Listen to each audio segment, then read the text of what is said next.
Mind Shift Power Podcast. This is Mind Shift Power Podcast, the #1 critically acclaimed podcast where we have raw, unfiltered conversations that shape tomorrow. I'm your host, Fatima Bey, the Mind Shifter. And welcome, everyone. Today we have with us Julie Wignall, and she is the author of The Extraordinary Power of Fireflies, How to Shine Your Light Brighter and Transform the World. How are you doing today, Julie? I'm doing great. Thanks for having me. And thank you for coming on. I was really looking forward to meeting you and having this conversation. So I like to dive right into the conversation. So let me start off by asking you this. Why are you on this podcast, and why should we listen to you? I love your question. I believe that the world is going through a major shift right now, and that there's a lot that's out there. A lot of people are scared that we've got crazy things happening politically, not just here in the United States, but all over the world. We're dealing with climate change. We're dealing with AI. We're dealing with an overload of information. And I believe that a lot of people are scared. And I'm here to say we need to stop being afraid. It's time to learn to shine our lights brighter. And it's time to stop complaining about what's happening and start thinking about the world we want to create, the world that we want to live in, because we get to be architects of our own future. That is wonderful. So you have your book, The Extraordinary Power of Fireflies, is pretty power packed. So we're going to talk about that, but we're going to micro focus on some parts of the book because I think that our audience can really gain a lot from it. So Julie, your book isn't just about shining your light. You talk about how a firefly can be a hero to some and a villain to others. Why is it so important to include that tough reality? And what did you see in your own life that taught you that shining your light can get you in trouble? I think that we all grow up with a culture, family, society that tells us this is what it means to be a good person. And a lot of times what we are enculturated with, what it means to be a good person, is really to like things that we don't like. You know, somebody would say, oh, we're having fish for dinner. I don't like fish. Of course you do. It makes your Aunt Nellie so happy. Come and eat the fish. We do things, we forget what we like and what we don't like because we're so busy trying to be good. We have this concept of that's what good kids do. And we need to reevaluate that to say, wait a minute, maybe being good means being authentic, being honest and being open and, having a code of values that maybe don't fit in someone else's, being true to yourself. If being true to yourself because you are following a different path or following the tune of a different drum beats, that doesn't mean that you're not good. It's like, let's kind of redefine this. And that no matter what we do, when we step up and we shine our lights bright and we're authentic and we're being true to ourselves, to me, that it really is the meaning, the true meaning of being good. And there will always be people who will embrace what we do, but we are always going to tick a lot of people off who are going to find it offensive. How dare you? And it can be as simple as saying, I want to grow up and be an artist. Well, how dare you? You're going to be a starving artist. And, we're going to tell you everything that's going to be wrong. You're terrible. We don't want anything to, genders and, however you see yourself, there's always going to be someone who tells you that what you do is terrible, as nice as you can be. I am coming to you from Las Vegas, Nevada, where I believe strongly in the importance of taking care of animals that migrate through here. Now, you would think that this is the simplest thing. I should be a hero. I make sure that there's drought-tolerant grass because we live in the desert, and we are on the great Pacific flyway. We have got tens of thousands of birds who need places to rest and to feed before they continue on. Well, that certainly sounds like I'm wonderful. I have huge groups of people who think that I am just the enemy of everybody and everything because I'm wasting water. Mm. Feeding the grass and providing these shaded areas. This is the desert, and I should just let it be 115 degrees and let the birds just die. So to one group, oh, I'm wonderful for being environmentally aware, helping to cool down our heat island effect. To another group, I am what I have been called selfish, entitled, water waster, because who really cares about birds or the outside environment? We're beginning to live in a society where everything is indoors anyway. And there are things like bugs outside. Why would you want to be there? So I'm the enemy. So if something Mm. as simple as that you think, well, this must be really clear that this is a good thing, no matter what it is. Someone's going to see it as great and someone's going to see it as horrible. So as long as that's the reality, you might as well choose to live a life that is as authentic to yourself as you can and be happy. I am of the belief system that we are here to be happy, and I choose happiness. And part of that is knowing what that is. And for most of us, it's living a life that's authentic and true to ourselves. What would you say would be another word for authentic? Diving deep, I'm going to tell you, to me, it's awareness. Being authentic is being aware of who you are, what you need. Mm. When you need quiet time, I just need time alone. Yes, you're my friend and I want to spend time with you and go to see a movie or go shopping or something, but I just really need me time. Being aware. And we're not aware of a lot of that. I have this theory that when we are very young, we begin to forget what makes us happy. When I work with clients, whether it's corporate or individual of any age, one of the first things I start with is what makes you happy. And let me tell you where that came from. Many years ago, I worked in a project with kids who were considered at risk in Utah, in a place where wide open space. And these were kids who were sent from all over the United States by parents who said, oh, they can't make it. We're going to ship them off and let someone else deal with them. It'll be their problem. And I got to do an environmental education program with them. These were 15-year-old boys and incredibly smart, very creative, very innovative, but also they all carried a chip on their shoulder and they had a lot of anger. And after the second day of working with them, I stopped and I said, you know what? If I were your fairy godmother, and I said, I'm here to make every dream and wish of yours come true, whatever it is that would make you happy, what would make you happy? Mm. And I faced a room of blank stares and I thought, well, this didn't land. And finally, one of the boys spoke up and he said, you know what? I'm 15 years old and no one has ever asked me what makes me happy. I've been Wow. told since I'm a kid, this makes you happy, that makes you Yep. happy. I Mhm. liked the color pink when I was little. And someone said to me, no, boys don't like pink. You have to like blue and you have to like green, and that's going to make you happy. And we feed into this because when we are good people, nice people, we want to make other people happy. So we put our own happiness to the side. And So what I'm hearing we is that, we forget it. yeah, well, we forget it because people are like, oh no, put a cover over that light. Yes. It's too bright. Put a cover over it. Mm-hmm. Now, I'm going to ask you this because that leads into the next question I wanted to ask you. A lot of young people are scared to speak up because they don't want to be called a troublemaker or a bully or figure out a name.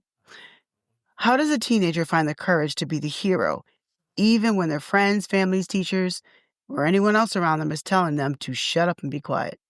One of the first lessons that I teach is to look around you very closely and know where you're getting support and where you're not getting support. Mm-hmm. And a lot of Mm-hmm. times you can't cut yourself off. You're a teenager, you have family, you can't cut yourself off. But if you are not surrounded by any kind of encouragement or support, it's time to grow your circle bigger. And one of the things I work with are a number of different groups, and these are just free-form groups. And I am learning that they are in every community. You just have to put yourself out there. Follow what it is that you like. And I believe that every group that really wants to be effective and you want to feel good about things, we need 4 generations involved. It can't just be one.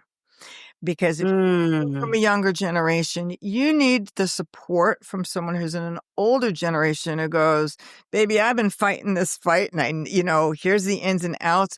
But people who treat each other with respect and awareness and are welcoming, providing a safe space and provide encouragement and support to continue. Because what you find is, as a teenager, you find that you need to step up and a lot of times support people who are older than you to give them the courage to keep going. You don't think that you have that kind of power.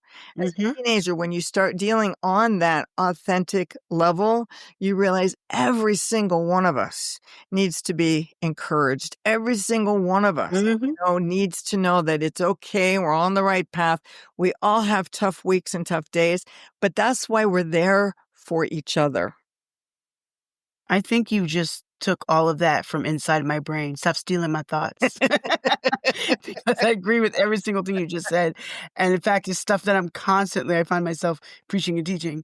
But I love what you said just now about 4 generations, because that is a perspective you don't hear from everyone. I agree with you, but it's a perspective that you just don't hear. It's a mind shift. And so it's perfect for Mind It Shift is a Power mind Podcast. shift. And let's think about this for a minute. You have anyone up to the age of 10, 12, there's going to be a lot of, hey, I'm bored. When is it time to play? Well, we're very play focused. But then we become teenagers and things become very serious and we forget the importance of play because that's super important. But then I also tell teenagers, pay attention. If you listen to, I don't care if it's a musician, if it's a playwright, if it's a poet, if it's whatever, most people as adults will tell you that they got their best ideas when they were 13, 14, 15 years old, that they came from. Yes. There's a period of time there that is so magical. I tell everybody, keep a journal, write stuff down. There's a time that's magical. And I think it's because the way that our culture and society works, there's this time period where we're bored. And when you're bored and you're laying there in your room or on the grass watching clouds go by or whatever you're doing, you're allowing yourself to think and to get in touch with that inner authentic self, become aware of that, of you. And that's where amazing ideas come out, unbelievable creativity. But then what happens after teenagers? You go into your 20s, your 30s, people are trying to climb a career ladder. They're looking at relationships. They're dealing with family situations, and they don't have time to think. They don't have time for any of that. That was a luxury of when you were a teenager. They need to be reminded of this. So by the time you get to the 20s, the 30s, the 40s, you need your teenagers to remind you of deep thoughts and becoming super aware of ourselves. But you also need a 10-year-old to remind you, hello, it's time to play. And when you keep moving up the ladder, you start dealing with people in their late 70s and 80s, and they start remembering the importance of play all over again because they go, this goes so fast. I feel like I was just 10 years old a few weeks ago. I need to play, and it's time to stand up. And you don't want to wait until you're in your 80s to shine your light and to do all the things that you want to do. You want to start doing it now. And it's not easy to do when you're a teenager, which is why you want that whole round robin support system. I absolutely love the way you put that, and the way you're framing that is absolutely beautiful. I want to go back to something you said a moment ago and talking to the audience. What Julie just said just now is absolutely true. Some of your best ideas that you're going to remember later on in life are happening right now or maybe happened when you were 10, 12, or 13 years old. You are not stupid, dumb, or weird for your thoughts. You need to bring them out and do something with them. Don't ever think that your ideas are crazy. Maybe your ideas are just before the times, and maybe the people around you don't get your ideas, but your ideas aren't crazy. You might just need to get with an adult to figure out how to do those ideas. But I have discovered that none of you have really crazy ideas. They're good ideas, but they get buried under conformity.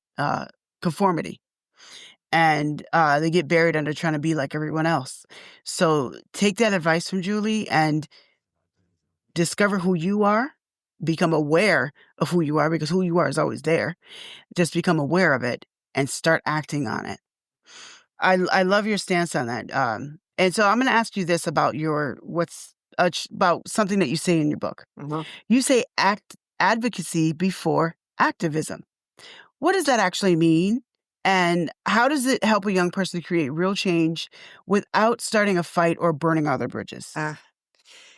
When I talk advocacy before activism, it means learning to listen and finding out what's at the root of why something's not working, not just to say it's not working and this is the way it needs to do, so I'm going to stand up against it. And let me give you an example here. And this happened from a lot of adults. This is a project that I followed from the time I was a teenager into adulthood. I thought was so clever. Now imagine this. In a lot of communities in different countries in Africa, one of the biggest problems that women and girls have is they spend the majority of their days walking to go get water. We don't think about this. We turn on a tap. These guys spend their entire day walking to get the water, walking back to the village to bring it back. So when did they get the chance to follow their dreams, to do what they want to do? So there was an engineer who came up with what I thought was an absolutely brilliant idea.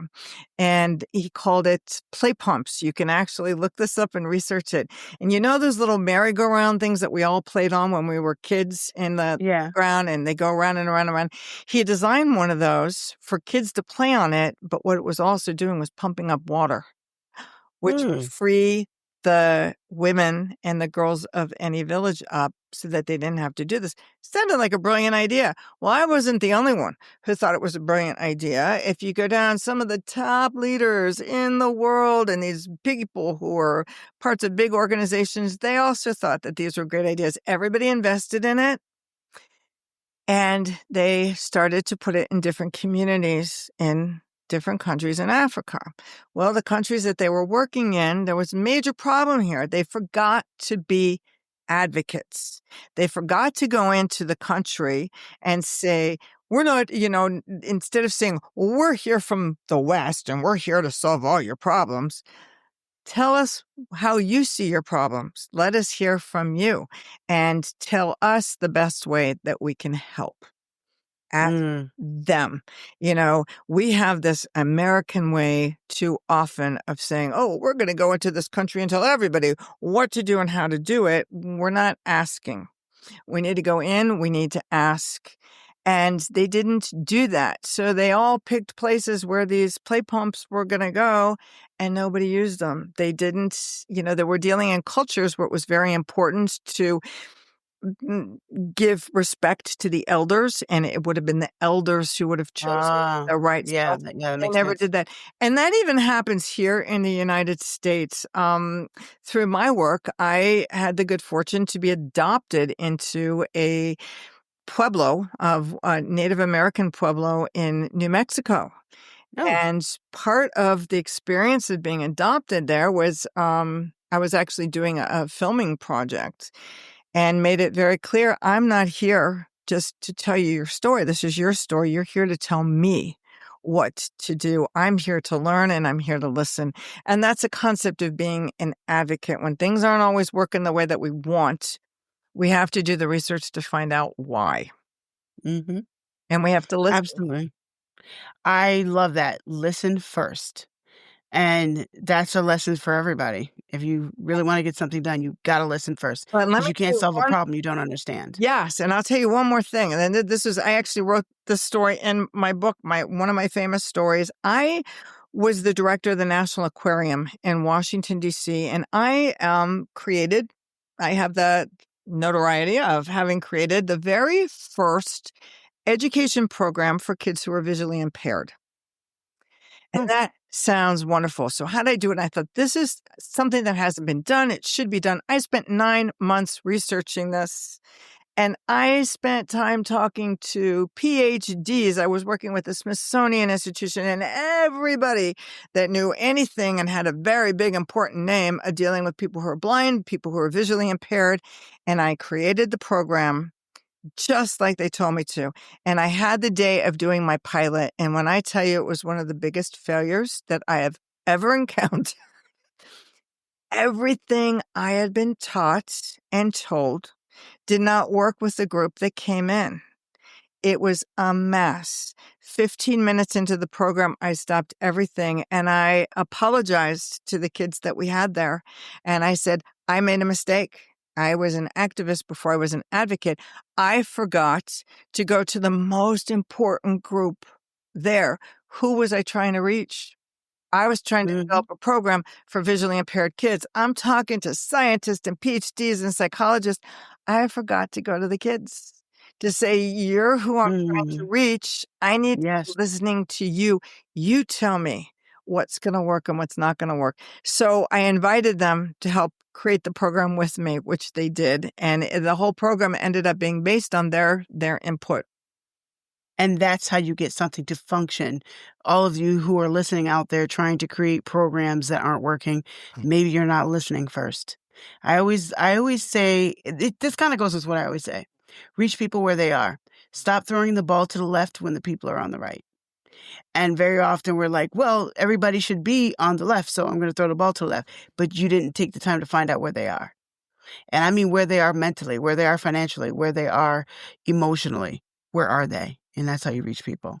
And sometimes by listening, you find out you think that they should be on the right, they're on the left, and you find out there's a really good reason they're on the left. And that's a good place to be that you never even thought about. Yeah, got to listen first. Yeah. Absolutely love that. So let's talk to the young leaders. So let's say you're a young leader, you're trying to do the right thing, and everyone is calling you the bad guy. How do you find strength to believe in yourself and your own perspective when the world is telling you that you're the villain? Well, the world is always going to tell you that you're the villain.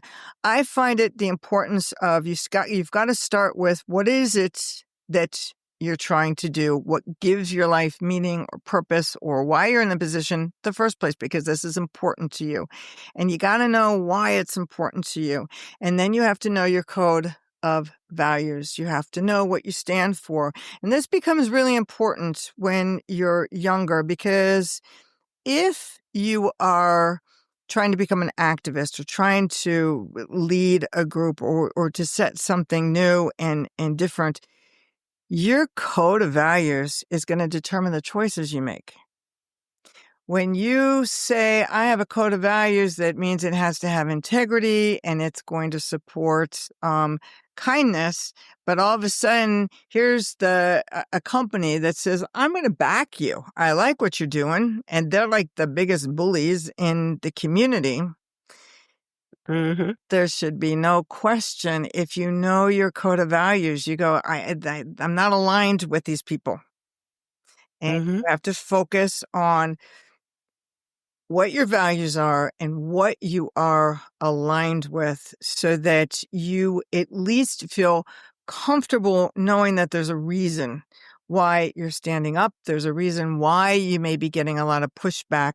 But again, when you do that, there are people who need to hear what you have to say. Yes. Yes. There are people who will help you to come up to the next level. And that's part of that, multi-generational. But when you're a teenager, this is really hard to remember, which is why I think it's so important to have the support and encouragement for that. When you're taking a stand on something or you're trying to accomplish something new, You think that it's great. Other people think that you're the villain. You don't really understand why, but people take you down, and all of a sudden you get that hate on social media.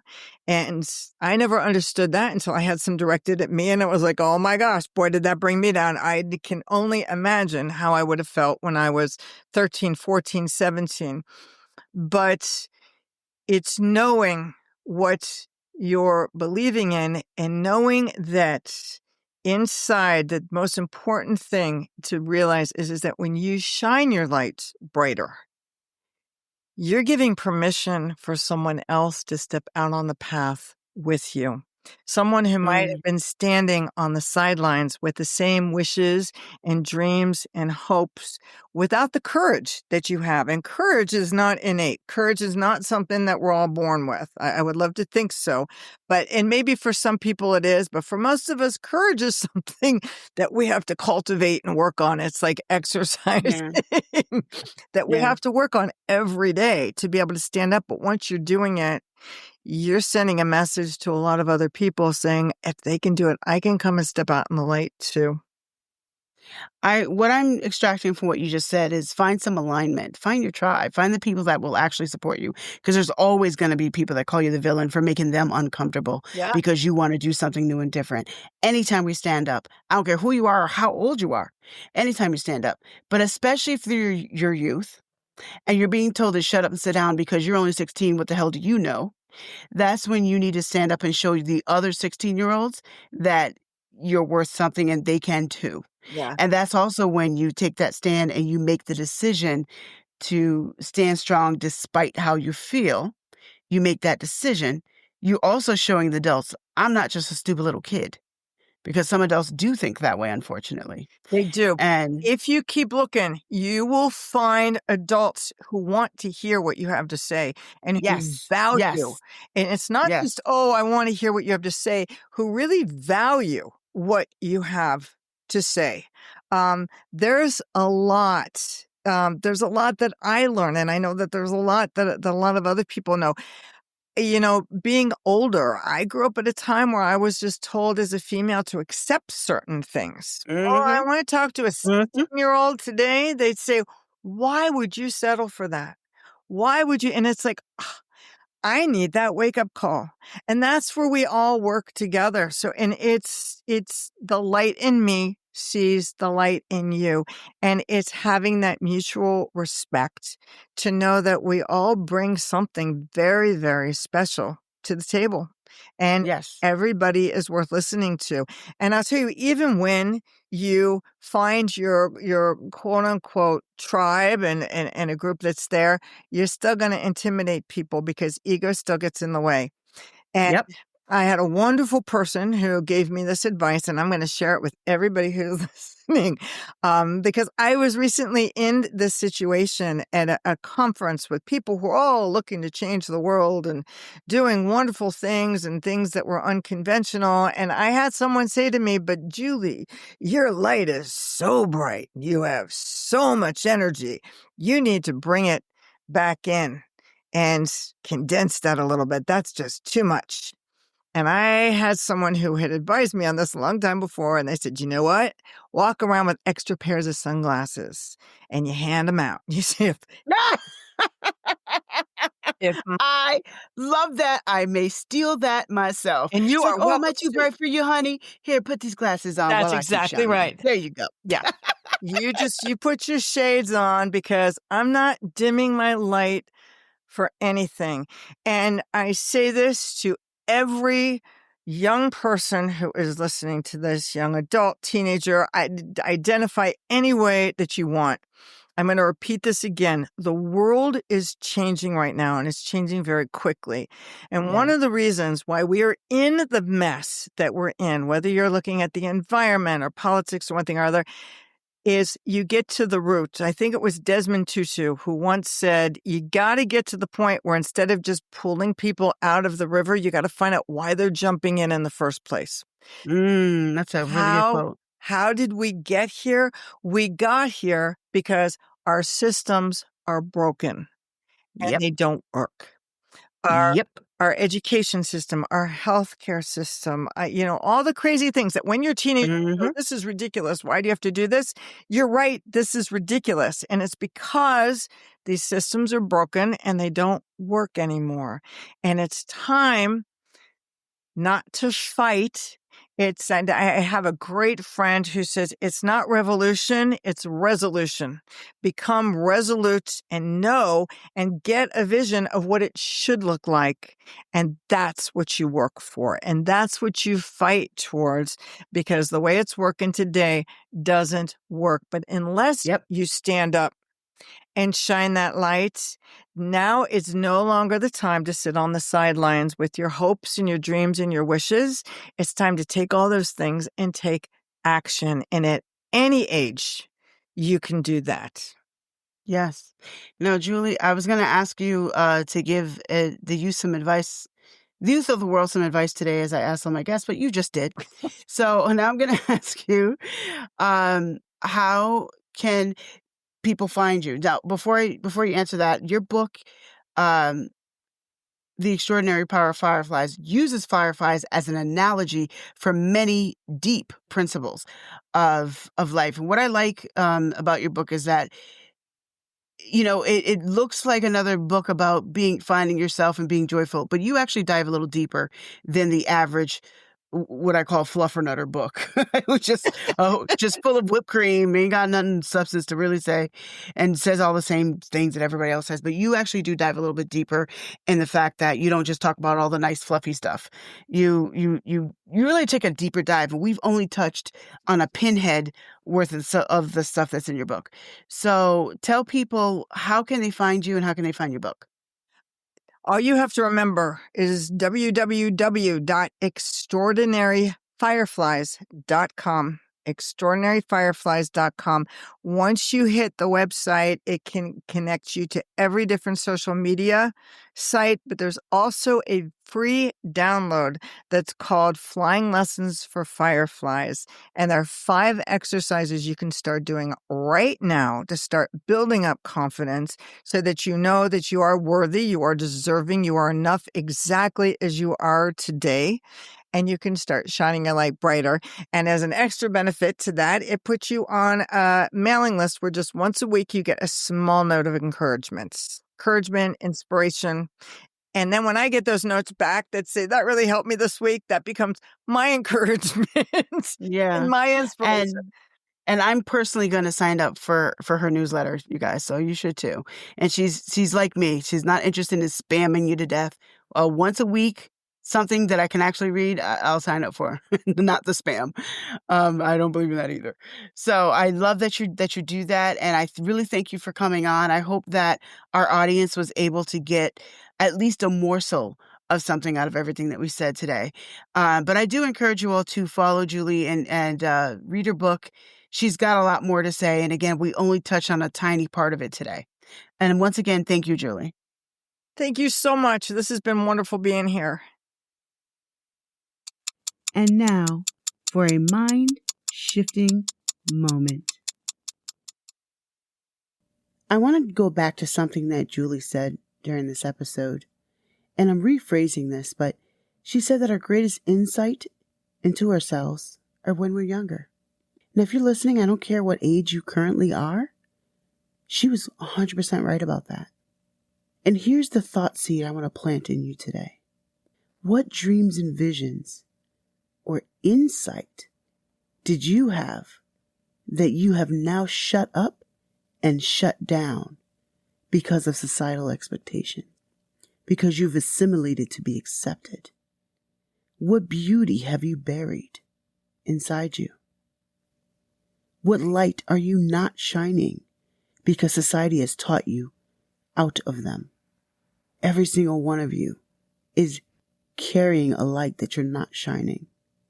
I want you to consider, I want you to remember what that light is.